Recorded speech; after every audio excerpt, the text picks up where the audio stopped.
صباح الخير يا حبايبي. صباح الخير مس نسيم. النهارده هناخد قصة رامي فاهم جدا، وهنشوف رامي ايه اللي هو فاهمه وايه اللي كان عنده مشكلة فيه. خلاص، اسمها القصة رامي فاهم جدا.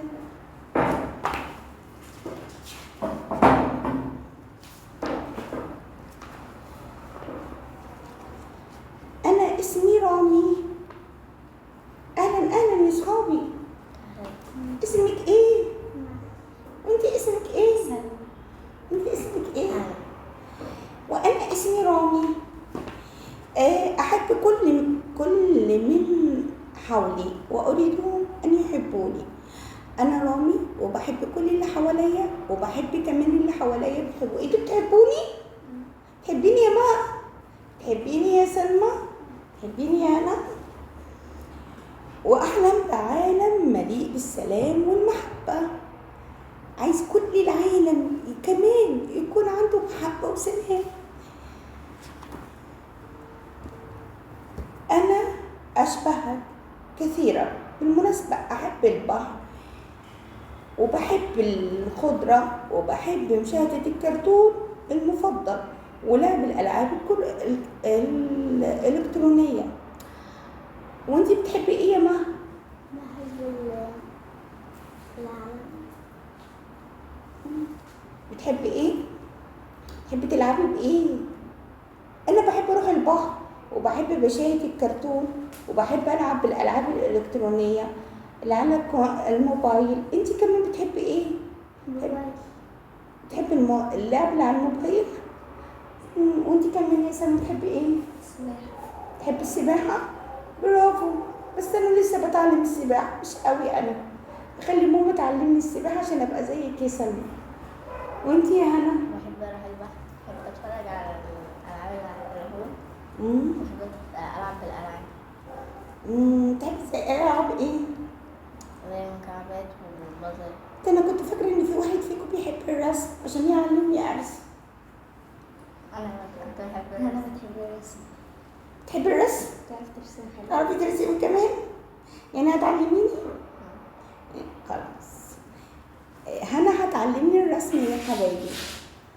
اخاف منها لكني اريد ان عايزه اقول لكم على سر زعلني قوي، ان انا بخاف قوي قوي قوي من الضلمه وما اعرفش انام، وبطمن اذا حضنتني ماما او سابوا النور مولع بسيط يونسني. يا ترى في حد كده ما بيحبش ينام في الضلمه وبيخاف زي فاهم؟ انتي يا هنا وانتي كمان؟ ده مش انا لوحدي، ده انت في اطفال كتيره زيي. شايفه يا ميس؟ مش انا لوحدي، يعني مش انا لوحدي اللي عندي المخاوف دي، ان انا بخاف من الضلمه وما بقدرش انام لوحدي وببقى عايز حد يحضني او يسيب لي شويه نور في قلب الاوضه. لكن ماما ردت عليه والماس ردت عليه وقالت له ايه؟ جميل انك بتعبر عن مشاعرك، يعني بتقول ان انت خايف منه. وكلنا كنا بنخاف من الضلمه. مش كلنا بنخاف من الضلمه؟ مش انتوا طلعتوا زي كمان بتخافوا من الضلمه؟ ونتخيل اشياء سيئه تحدث فيها. مش كلنا كده بنخاف؟ طب بنخاف من الضلمه ليه؟ اكيد بنشوف خايفين من حاجه، خايفين من حاجات سيئه تطلع. انا بخيل لنفسي ان في حاجات في الاوضه وكده. بتخافي ان تطلع لك حاجات في الاوضه وهي في الضلمه، لكن لو كان النور ولع الحاجات دي هتختفي. وانت كمان يعني بخاف عشان في صور عندي في الاوضه فبخاف منها. بتخافي من الصور مع الضلمه؟ ولكن هذا غير حقيقي. كل اللي انتوا بتتوقعوه ده من الضلمه مش حقيقي. خلاص، لازم نعمل ايه؟ الخيال اللي بيودينا نخاف نعمل له ايه؟ نقفله. نعمل ايه؟ نقفل الزرار المخاوف بتاعتنا. خلاص، اللي في عقلنا ساعة ما نيجي ننام. يعني ساعة ما نيجي ننام الحاجات اللي بتخوفك تطلع لك في الضلمة دي، روحي نعمل ايه؟ نطفي الزرار على طول يا سلمى، اللي هو المخاوف بتاعتي، عشان مش صح. عشان الحاجات دي لو كانت موجودة في الأوضة هتظهر في الضلمة وفي الايه؟ وفي النور. ده نقفل زرار المخاوف اللي في عقلنا. اتفقنا؟ ولا نشاهد هذه الأشياء المزعجة. خلاص؟ يعني ما نقعدش نتخيلها في عقلنا. اتفقنا؟ هنقفل الزرار ومش هنقعد نتخيلها ونشاهدها في عقلنا مرة تانية. ونتحدث ونقول كمان لماما وماما الحاجات المزعجة اللي بتخلينا نخاف. أي حاجة بتزعجنا جوانا وبتخوفنا لازم نقولها لمين؟ لازم نقولها لمين؟ لماما.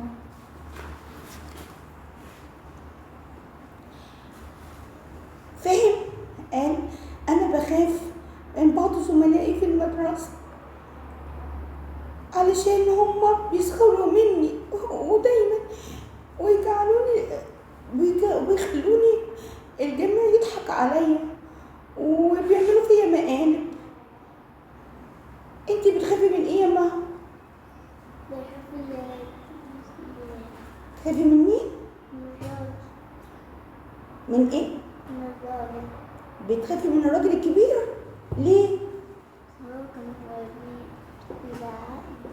بتخافي من اي راجل بيزعق لك؟ وانتي بتخافي من ايه يا سلمى؟ بتخافي من المدرس لما يزعق لك؟ ما اكيد مش هيزعق كده، اكيد هتعملي حاجه غلط. مثلا مستني كده أنا مش موجودة وأجي قلت له أنا كنت غايبة بقول حد برضك كنت بتعمل إيه؟ ما هو كان لازم يبقى عندك إحساس بالمسؤولية. يعني أنا لما أغيب خلاص ما يبقى المدرسة باي باي، ولا أسأل زمايلي إحنا أخدنا إيه وأحاول إن أنا أحل الواجبات وأعمل اللي عليا.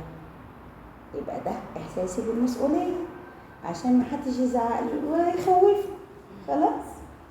وانتي ايه انا بخاف من المدرس لما بعمل حاجة وهو يزعق. تخافي من المدرس لما يعمل لك حاجة يزعق؟ مش هيزعق لوحده، أكيد في حاجة ايه؟ حصلت. صح؟ يبقى أنا لازم أحس بالمسؤولية. يبقى عشان أنا أتغلب على مخاوفي ومفاهيم كمان يتغلب على مخاوفه، لازم نعمل ايه؟ نثق بنفسنا. نعمل ايه؟ نثق بنفسنا. يعني مش لما حد يعمل اي موقف يخوفنا احنا من جوانا ما نتهزش نفسيا. اتفقنا؟ وما نخجلش من ذاتنا. يعني حتى لو عملنا حاجة غلط ان احنا ما نحسش بالخجل ونشوف نفسنا بشكل سيء. اوكي؟ احنا تصرفنا تصرف مثلا زعل المدرس قال لنا كلمة مش معناها ان انا سيء، لكن في الموقف ده كان تصرفي هو اللي ايه؟ سيء.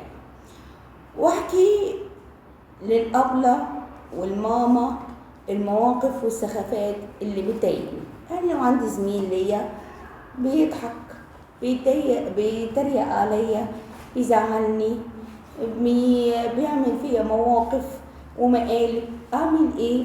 احكي لماما واحكي للمدرسة عليه. ليه؟ عشان هي تعرف تكلمه وتفهمه غلطه. عشان تفهمه ايه؟ غلطه. في بعض اللمسات كمان الحاجات المهمة قوي اللي لازم نعرفها، ان في بعض اللمسات بتطمني وبعض اللمسات ممكن تأذيني ومش بتريحني ومش بحبها ابدا. تفتكروا معايا كده يا اصحاب ايه اللمسات اللي ممكن تطمني؟ لما كده لمسة بتطمن، لما ماما تحضني. طب ايه اللمسة اللي هي ما تريحش خالص خالص وتخوفني من اللي قدامي؟ لما يقرب من مكان مش مسموح لحد يقرب ايه منه. خلاص اتفقنا؟ وانت كده فاهم وفاهم كل حاجة، ويا ريت يا صحابي انتوا كمان تكونوا فهمتوا زي مها وسلمى وهنا. باي باي، يلا كلنا نقول لهم باي باي باي باي باي باي يا حبايبي.